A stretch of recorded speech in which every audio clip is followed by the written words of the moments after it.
9 апреля. Режим полной самоизоляции распространен в Алданском и Ленском районах Якутии из-за предварительно положительных тестов на коронавирус у жителей муниципальных образований, сообщил на своем брифинге Айсен Николаев. По данным компании «Медиалогия», по итогам марта 2020 года глава Якутии Айсен Николаев возглавил медиарейтинг губернаторов Дальневосточного федерального округа. Сбербанк присоединился к акции взаимопомощи «Мы вместе». Сотрудники банка передали республиканскому корпусу защитные маски для волонтерских штабов, которые оказывают помощь пожилым и маломобильным гражданам. Вышел новый указ главы республики, в соответствии с которым правоохранительные органы и органы административного надзора приступили к патрулированию улиц городских округов города Якутск, поселка Жатай и Мирнинского Нерюнгринского районов. Нарушителям самоизоляции полагается штраф. Якутия является одним из первых регионов в стране, который в оперативном порядке принял ряд мер по поддержке субъектов малого и среднего предпринимательства. Во исполнении указа главы Якутии по первоочередным мерам поддержки субъектов малого и среднего предпринимательства распоряжением правительства республики определен механизм получения отсрочки. Арендатор, заключивший договор аренды государственного имущества, имеет право обратиться к арендодателю за получением отсрочки. В Республике Саха-Якутия дополнительная социальная выплата, установленная в 2002 году гражданам в возрасте от 70 до 80 лет, будет назначаться в беззаявительном порядке.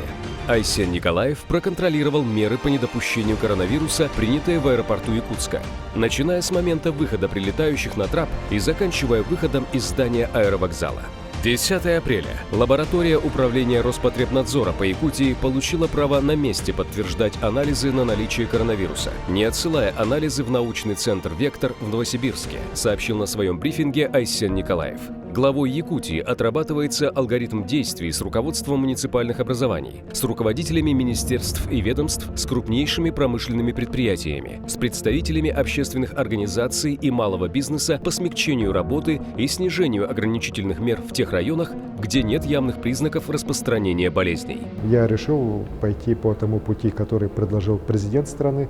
Мы будем выпускать не тех предприятий, которым разрешено работать, а мы будем выпускать перечень тех предприятий, которым запрещено работать.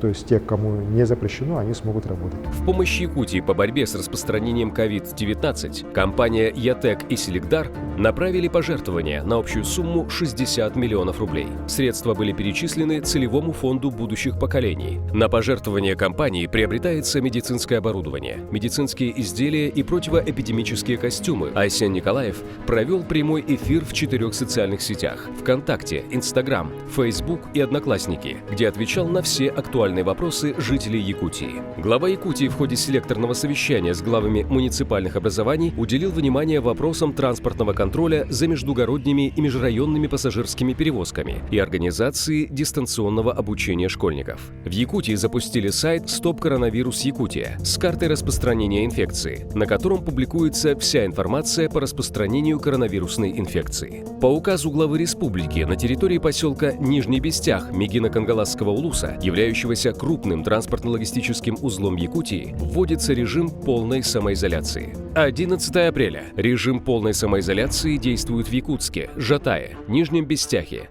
Нерюнгринском, Мирнинском, Ленском и Алданском районах. Принято решение, что все прибывающие на территорию города Якутска граждане стран ближнего зарубежья в обязательном порядке будут помещаться в обсерватор на 14 дней. Айсен Николаев в режиме ВКС провел совещание с представителями бизнес-сообщества и профильных ведомств республики, где обсудили меры поддержки субъектов малого предпринимательства, оказавшихся в непростой экономической ситуации из-за угрозы распространения коронавируса.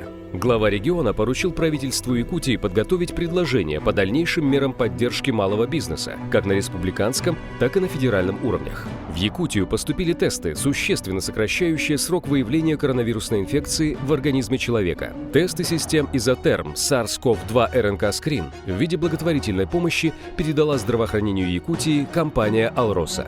Айсен Николаев по видеозвонку поздравил с днем рождения участника Великой Отечественной войны Василия Кузнецова, которому исполнилось 94 года, и поблагодарил Василия Прокопьевича за вклад в Великую Победу, многолетний и добросовестный труд в органах внутренних дел и пожелал ему крепкого здоровья. 12 апреля. Глава Республики Саха-Якутия Айсен Николаев подписал указ о введении карантина на территории МО город Алдан Алданского района Якутии.